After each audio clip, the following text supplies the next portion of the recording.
नमस्कार मित्रांनो, मुरंबा या मालिकेच्या आजच्या भागात आपण बघूया. साई आणि अण्णा चहा पीत बसलेले असतात मस्त गार्डन मध्ये. अण्णा आता एकदम मित्रासारखं साईशी बोलत असतात. काय रे साई, तू रमाला आय लव्ह यू वगैरे म्हटला की नाही? असं रोमॅन्टिक वगैरे झाला की नाही?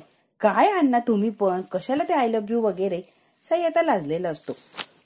लाजतोस काय? आय लव्ह यू म्हणणं हे काहीतरी वेगळं आहे, कळतंय का तुला? वेगळीच फिलिंग येते. कसं आहे ना अण्णा, इतक्या वर्षांपासून एकमेकांना ओळखतो ना, आय लव्ह यू वगैरे म्हणण्याची गरजच आली नाही हो. ऑटोमॅटिक आम्हाला सगळं काही कळतं. आणि हे कशाला पाहिजे? अरे साई, अनरोमॅन्टिक होऊ नको रे. आय लव्ह यू म्हणणं हे काहीतरी वेगळी फिलिंग निर्माण होते. अरे तुझ्या लेखी अजूनही रमा फक्त चांगली मैत्रीण आहे का? त्याच्या पुढे गेलाच नाही की काय अजून? की खरंच काही वाटत नाही नवरा बायकोचं नातं वगैरे? अरे काय वेगळी फिलिंग आली पाहिजे. मैत्री नको आता, नवरा बायकोची फिलिंग आली पाहिजे. कळतंय का साई? अण्णा काय चाललंय तुमचं? काय चाललंय म्हणजे काय? या झोनच्या बाहेर ये साई. आता नवरा बायकोच्या झोन मध्येच शिरा. सिक्रेट म्हणून सांगतो, आपल्या पार्टनरने आपल्याला कधीतरी आय लव्ह यू म्हटलेलं आवडतं. एक वेगळं काहीतरी जाणवतं, आपलंसं वाटतं. ते माणूस आपलं आहे, आपल्या अधिकाराचं आहे, ही फिलिंग येते रे. त्यामुळे साई, अधूनमधून आय लव्ह यू म्हणायचं असतं. आणि त्यात तुम्ही नवीन आहात, रोज म्हटलं तरी चालतंय. चांगलं मित्र-मैत्रीण असणं ठीक आहे, पण नवीन नात्यामध्ये प्रवेश करताय, नातं बदलतंय, मग तसं वागायला नकोय का साई? जरा सिरियसनेसनी घेतोस की हे नातं? आता फ्रेंड वगैरे लांब राहिलंय. आणि नवरा बायकोचं नातं फक्त जबाबदाऱ्या यासाठी नसतं रे. प्रेम असतं, जिव्हाळा असतो, आपुलकी असते, आपलेपणा असतो. खूप छान सुंदर असं नातं असतं हे नवरा बायकोचं. मानलं तर खूप काही असतं रे, आणि नाही मानलं तर काहीच नसतं. त्यामुळे तुम्ही किती मानायचं आणि किती नाही हे तुमच्यावर डिपेंड करतं या साई. अण्णा काय लावलंय हो तुम्ही? सगळ्यात महत्वाचं, आपण एकमेकांचे आहोत ही भावना महत्वाची असते ना रे. आपला एकमेकांना आधार आहे याची जाणीव असणं फार महत्वाचं असतं साई. साई आता ऑकवर्ड फील करत असतो आणि जरा लाजलेला असतो. काय साई, मी काय सांगतोय कळतंय का? हो हो हो हो हो म्हणत इथेच बसतोस का आता मान डुलवत? अरे जा म्हण त्या रमाला आय लव्ह यू. साई तुझ्याशी बोलतोय मी. हो हो हो हो नको करू, उठ आणि लगेच तिला जाऊन आय लव्ह यू म्हण. साई म्हणतो आज आज नाही, आत्ता जा, लगेच जा. साई, ते म्हणतात ना, कल करे सो आज, आज करे सो अब म्हणे की अब्बी. आत्ता लगेच जायचं आणि आय लव्ह यू रमा असं म्हणायचं, बस. साई इतका घाबरलेला असतो. नाही हो अण्णा, आत्ता नाही म्हणू शकत. मी थोडी हिंमत करतो, थोडा वेळ बघतो आणि मग म्हणतो की. आय लव्ह यू म्हणायला कधी मुहूर्ताची गरज नसते. तुला जर वाटत असेल मुहूर्त वगैरे लागतो तो चुकीचा आहे. तू मुहूर्त वगैरे काही नसतो रे बाबा. जा आणि लगेच आत्ताच्या आत्ता म्हणायचं. अण्णांनी साईला इतका फोर्स केलेला असतो की अण्णा त्याला जायलाच लावतात. वेळ मुहूर्ताची गरज नाही, तर ती जाणीव करून देणं खूप महत्वाचं असतं. आय लव्ह यू तू म्हणतो बघ रे, तुलाही वेगळा फील येईन आणि तिला सुद्धा वेगळा फील येईन. आणि हो साई, साई आता निघालेला असतो. आय लव्ह यू म्हटल्यानंतर रमाची काय रिॲक्शन, काय ऍक्शन होती मला सांगायचं बरं. आता साई लाजलेला असतो, हसतो आणि म्हणतो, हो हो अण्णा, तुम्हाला नक्की सांगेन मी रमा काय आणि कशी रिॲक्ट झाली. आता जाऊ का मी? अण्णा एका मित्रासारखी त्याची चेष्टा मस्करी करत असतात आणि त्याला सल्ले देत असतात. इकडे रमा दारू प्यायलेली असते, फुल टल्ली झालेली असते, रस्त्याने चाललेली असते, तिला चालताही येत नाही, वाकडी तिकडी चाललेली असते आणि बडबड बडबड करत चाललेली असते. रमा अगदी टल्ली होऊन एकदम मस्तपैकी अक्षयच्या याच्यामध्ये मग्न झालेली असते. रस्त्याने बेवड्यासारखी आता बडबड बडबड करत चाललेली असते. मला म्हटलं बोलूच शकत नाही. बोलूच शकत नाही म्हणजे काय? मी बोलू शकते. रमा हिरोईन पेक्षा कमी नाहीये, हिरोईन आहे रमा, आणि रमाला कमी समजतोय. रमा म्हणते, तुम्ही बघाच मी कशी बोलते, तुमच्यापेक्षा भारी आणि एक नंबर अशी बोलून दाखवते. इकडे साई फुल मूड मध्ये आलेला असतो, इतका आनंद झालेला असतो. आता अण्णांनी त्याला सांगितलेलं असतं की आय लव्ह यू म्हण. आय लव्ह यू म्हटल्यावर वेगळी फिलिंग येते. मस्तपैकी मूड मध्ये आलेला असतो, फुल कॉन्फिडन्स असतो. आता साई जाणार आणि आपल्या रमाला आय लव्ह यू असं म्हणणार. स्वप्न रंगवायला लागलेलं असतो, गुलक्या टाकत असतो, अगदी चेहऱ्यावर आनंद असतो साईच्या. मनातल्या मनात छान छान विचार चाललेले असतात. रमा, आज मी माझ्या प्रेमाची कबुली देणार आहे तुम्हाला. इतक्या वर्षात जे जमलं नाही ते आज करणार आहे आणि फायनली मी तुम्हाला आय लव्ह यू म्हणणार आहे रमा. असला काय लाजत असतो, अरे वा, असं काय गोड दिसत असतो हा साई. साई आता रमाच्या विचारामध्ये इतका मग्न झालेला असतो की समोर रमा उभी आहे यार कळतच नाही आणि पटकन जाऊन तिच्या समोर जवळ असं ब्रेक लावतो. रमा म्हणते, दिसत नाही का रे? गाडी नीट चालवता येत नाही का? काय रे? आणि बघते तर काय साई, अरे तू तू तो माझा कामाचा माणूस आहे, एक नंबर कामाचा माणूस आहे. रमा इतकी टल्ली झालेली असते आणि आता साईशी बोलत असते. इकडे आता बिचारा अक्षय डोक्याला हात लावून बसलेला असतो आणि सारखा विचार करत असतो. रमा एवढं जोरात ओरडून मला काय सांगणार होती मिस्टर अक्षय मुकादम, आणि लगेच शांत बसली. जेव्हा साईची आई तिच्या समोर आली तेव्हा मात्र तिची बोलतीच बंद झाली. अक्षयला सारखा राऊंड राऊंड तोच विचार येत असतो, रमाला काय बोलायचं असेल माझ्याबरोबर. फुलवाले आजी असतात, त्यांनी सांगितलेलं असतं की तिला तुझ्यावर प्रेम आहे आणि तिला आय लव्ह यू काय म्हणताना तुम्ही ते म्हणायचंय रे बाबा. आता अक्षयला सुद्धा क्लिक झालेलं असतं की त्या आजीला त्यांच्या एक्सपिरियन्सवरून त्या सांगताय की तिला आय लव्ह यू म्हणायचंय, तिच्या डोळ्यात दिसतंय तुझ्याविषयीचं प्रेम. अक्षय सुद्धा त्याच गोष्टीने आता विचार करायला लागलेला असतो, ही मला आय लव्ह यू म्हणणार होती व थांबली का, ही म्हटली का नाही. अक्षयचं डोकं अगदी बनावून गेलेलं असतं. त्याला सारखं सारखं रमा आय लव्ह यू का म्हटली नाही याचंच त्याला टेन्शन, आणि तोच तो विचार करत असतो. आता तो टेन्शनमध्ये असतो ऑलरेडी. आता त्याच्या डोक्यात अजून काहीतरी भरवायला आलेली असते इरावती. इरावती आली आहे म्हणजे काहीतरी निगेटिव्हच भरवणार. इरावती म्हणते, काय रे माझ्या डोक्यात सुरू आहे तेच तुझ्या डोक्यात सुरू आहे का? काय किती त्रास करून घेणार आहे स्वतःला, काही कळतंय का तुला? तुझी तब्येत बिघडून जाणार आहे ना. जरा बाहेर आहे की सगळ्या गोष्टीतनं. स्वतःची परीक्षा नको बघू रे, जेवढी झाली तेवढी पुरे. खूप परीक्षा दिल्यात तू, आता नको बा, सगळं थांबव. इरावती खूप त्याची काळजी करते असं त्याला दाखवत असते. अक्षयच्या मनात एक्झॅक्टली काय हे इरावतीला जाणून घ्यायचं असतं, म्हणून ती आलेली असते. प्रेमाने किंवा काळजीने नसते आलेली. आणि अक्षय तसंही मालविकाला दिलेली मुदत उद्या संपणार आहे, 8 दिवस कंप्लीट होत आहे. आणि तुला म्हटलं होतं 8 दिवसानंतर 9व्या दिवशी तुला तिशी लग्न करायला लागणार. ती कशी वागली काय, आता तूच सगळं काही टॅली कर. आणि मग तुला वाटलं ती तुझी बायको होण्याच्या लायकीची आहे तर 9व्या दिवशी म्हणजे परवा तुमचं लग्न होणार. आता सांगून टाकलेलं असतं की मालविकाला दिलेली मुदत संपली आहे. अक्षयला आता डबल टेन्शन आलेलं असतं. त्याच्या डोक्यात आधीच रमा असते, आता ही मालविका डोक्यावर येऊन बसवलेली असते. तेवढ्यात काय आरडाओरडा जोऱ्यात आवाज ऐकायला येतो की नेमकी काय. अगदी बँड बाजा वाजायला लागलेला असतो. जोरात आवाज आलेला असतो की वाजवा, आणि ढोल ताशांचा आवाज लगेच सुरू होतो. अक्षय आणि इरावती एकमेकांकडे बघत असतात की नेमकी काय चाललाय बाहेर गोंधळ. इकडे रमा डायरेक्ट बोटल लावूनच दारू पित असते. रमा डायरेक्ट जेसीबीवर त्या तोंड असते तर त्याच्यावर बसून आलेली असते आणि मस्तपैकी दारू पित असते जेसीबीच्या वर बसून. रमा अजूनच फुल अशी टल्ली झालेली असते आणि शिट्ट्या काय वाजवत असते. बोलायला माईक वगैरे आणलेला असतो. रमा फुल ॲटिट्यूडमध्ये आणि फुल कॉन्फिडन्समध्ये आलेली असते आणि तयारी तर एक नंबर केलेली असते. अक्षय शिडीवर उभा राहिलेला असतो आणि मग तिला आय लव्ह यू म्हटलेला असतो. ही डायरेक्ट जेसीबीच्या तोंडावर बसते आणि मग त्याला आय लव्ह यू त्याच्यापेक्षाही उंची गाठलेली असते रमाने. अक्षय मुकादम बाहेर ए अक्षय मुकादम. माझा आवाज ऐकल्यावर एक सेकंदही अक्षय थांबत नाही, धावत पळत निघालेला असतो लगेच रमा रमा करत. इरावतीला आता खूप असं टेन्शन आलेलं असतं. सगळ्या प्लॅनचा पचका होणार असतो इरावतीच्या. मिरचीचा ठेचा बाहेर ए मिरचीचा ठेचा. अक्षय अगदी धावत पळत आलेला असतो. आला की माझा मिरचीचा ठेचा. अशी काय लाजलेली असते अक्षयला बघून. आरोही म्हणते, हळू पडशील. अक्षय म्हणतो, अगो बाई काय वर कुठे गेली? अगं बाई काय खाली आहे, पडशील बिलशील. ते बँडवाले असतात, त्यांना आता बंद केलेलं असतं वाजवायचं आणि रमाला म्हणत असतो की खाली आहे, पडशील ग बाई तू. इरावती आत्या तुम्ही आलात बरं झालं, तुमच्या समोरच सगळं काही करायचंय, तुम्हाला पण कळू द्या की इरावती आत्या. आई आजी सॉरी. घरातली सगळीच मंडळी बाहेर आलेली असतात तिच्या आरड्याओरड्याने. काकाला आणि मावशीला असा काय आनंद झालेला असतो. रमा म्हणते, तुम्हाला काय वाटतं 7 वर्षात तुम्हीच सगळं गमावलं? मी काहीच गमावलं नाही का? तुमच्याबरोबर सगळी माणसं आणि मी फक्त एकटी होते, माझ्याबरोबर कोणी सुद्धा नव्हतं. आजी आता अर्थाला म्हणते, अगं दारू पिलीये ती. आरू पण होती तुमच्यासोबत. हळू अगं आई पडशील तू. अक्षय तिला हात जोडतो, पाया पडतो, बाई खाली आहे ग, पडशील तू.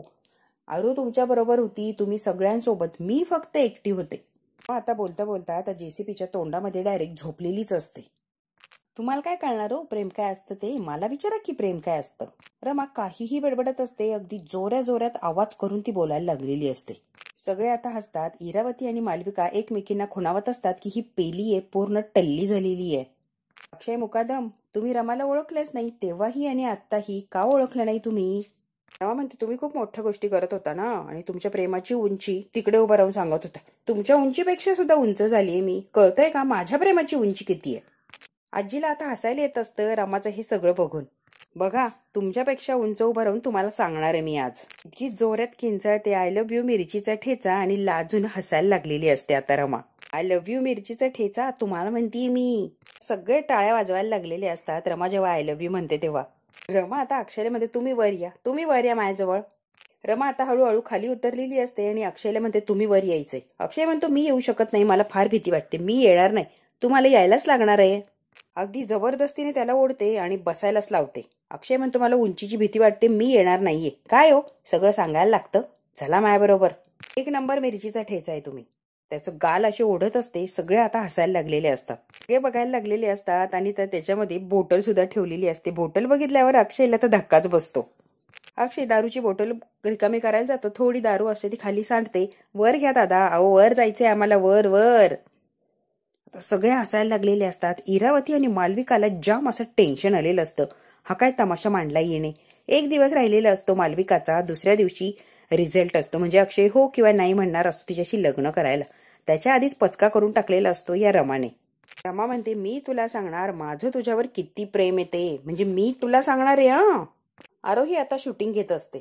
अरे मी मेल्यावर सुद्धा स्वर्गातून. अक्षय लगेच तिच्या तोंडावर हात ठेवतो. मेल्याच्या गोष्टी करू नकोस. अक्षयने तिच्या तोंडावर हात ठेवलेला असतो आणि दोघांची नजर आता एक झालेली असते. रमाने सुद्धा फुलं आणलेली असतात. फुलं उधळते आणि आय लव्ह यू मिरचीचा ठेचा असं म्हणते आणि अक्षयच्या गळ्यात हात घालते. अक्षय रमाकडे बघतच थांबलेला असतो. काय सॉलिड प्लॅनिंग केलं हिने. तुझ्यापेक्षा जास्त प्रेम आहे माझं तुझ्यावर मिरचीचा ठेचा. खूप प्रेम करते मी, तुझ्याशिवाय राहू शकत नाहीये मिरचीचा ठेचा. अक्षयच्या कपाळाचा किस घेतलेला असतो सगळ्यांच्या समोर. आता जेवढे प्रेक्षक हे तेवढ्यांनी आता टाळ्या वाजवायला लागलेले असतात. इरावती आणि मालविका सोडून सगळ्यांना आनंद झालेला असतो. सगळे आनंदाने टाळ्या वाजवतात. फायनली इंतजार संपलेला असतो. दोघांना सुद्धा एकमेकांवर खूप असं प्रेम असतं आणि त्या दिवशी अक्षयने कबुली दिलेली असते. आज आपल्या रमाने कबुली दिलेली असते. एकमेकांना एकमेकांचं प्रेम मिळालेलं असतं आणि कबुली देऊन किती प्रेम करतात हे सुद्धा सिद्ध झालेलं असतं. अक्षय खूप वेळचा विचार करत असतो हिला काय सांगायचंय. आता शेवटी त्याचा विचार संपलेला असतो आणि रमाने मोठं सरप्राईज दिलेलं असतं अक्षयला. गळ्यातच पडलेली असते ही रमा, त्याच्या गळ्यात पडलेली असते. सोडायला काय तयार नसते त्याला. अक्षय सुद्धा तिच्याकडे बघतच थांबलेला असतो. त्याला सुखद असा धक्का बसलेला असतो. रमाचं हे वागणं, रमाचं हे आय लव्ह यू म्हणणं किंवा एवढ्या ऍटिट्यूडमध्ये दारू वगैरे पिऊन JCPवर बसून म्हटलेली असते. अगदी रॉकस्टार झालेली असते आपली रमा. आरोहीला चिमुकलेला इतका आनंद झालेला असतो. तिने सगळं शूटिंग वगैरे केलेलं असतं. फायनली माझ्या आईने माझ्या बाबाला आय लव्ह यू म्हटलं. सगळ्यात जास्ती आनंद मला झालाय. रमा आणि अक्षयच्या चेहऱ्यावर जो आनंद असतो तो खरंच बघण्यासारखा असतो. 7 वर्ष एकमेकांपासून लांब राहिलेली असतात. चूक कुणाचीही नसते.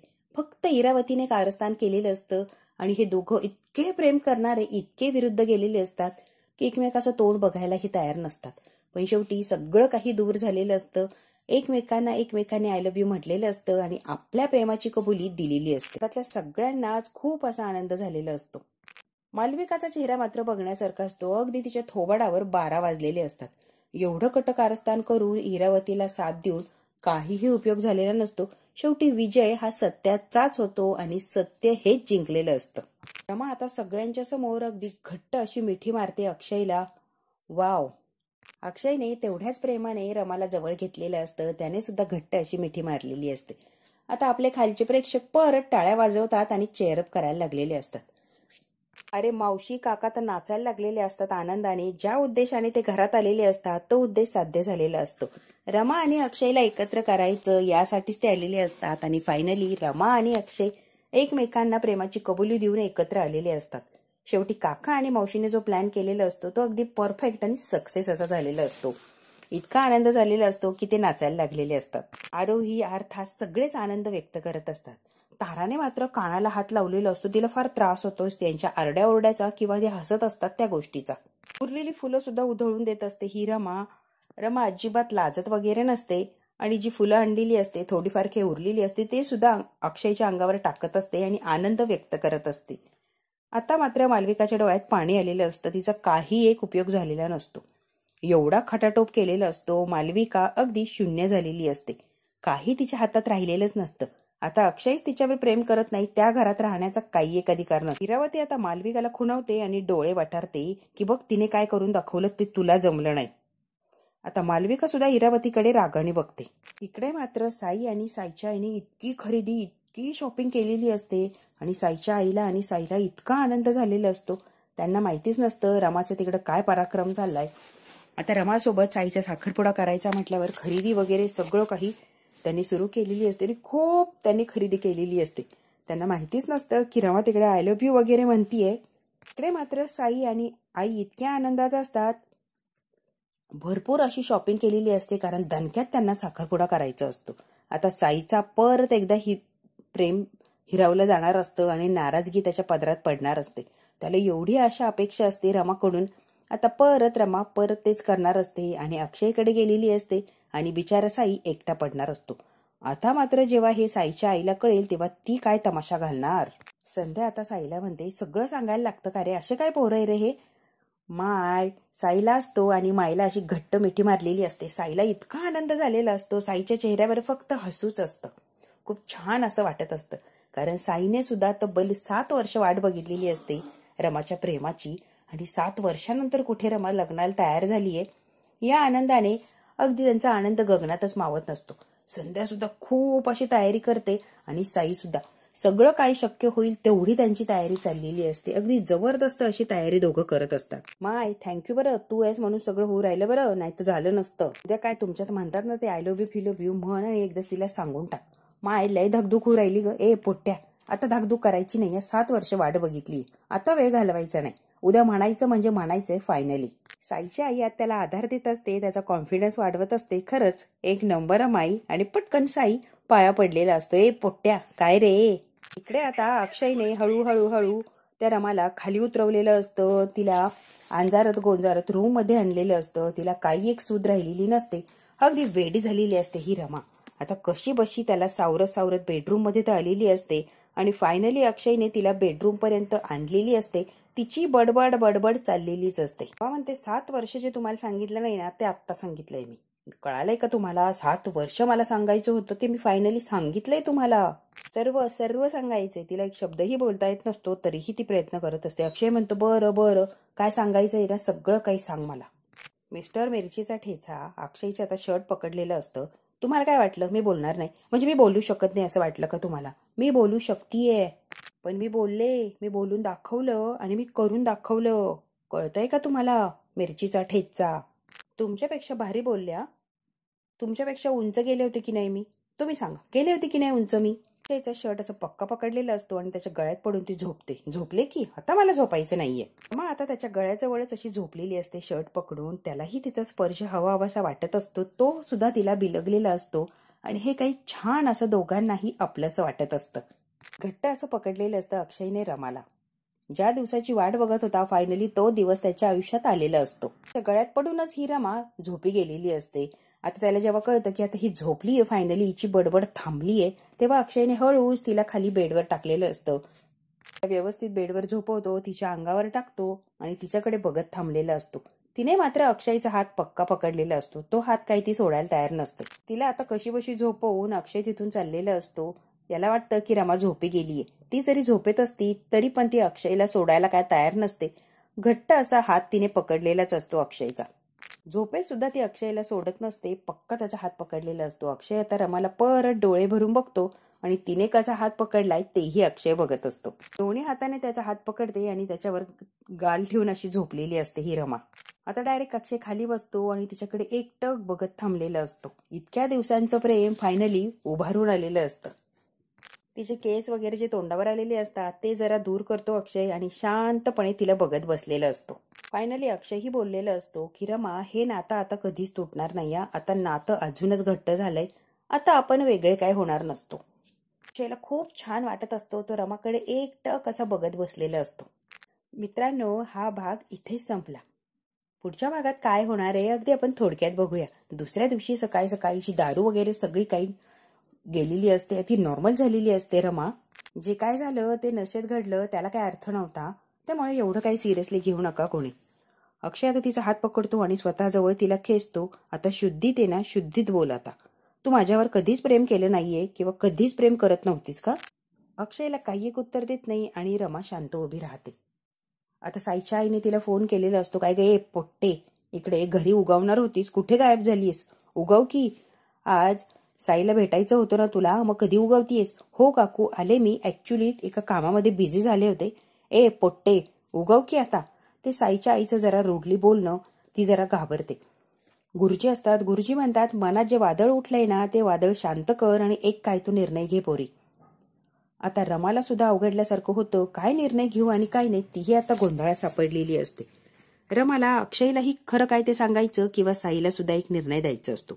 आता दुविधा मनस्थिती झालेली असते रमाची, नेमकी निर्णय काय घेऊ आणि कुणाला काय उत्तर देऊ. गुरुजी म्हणतात ए पोरी वादळ शांत कर.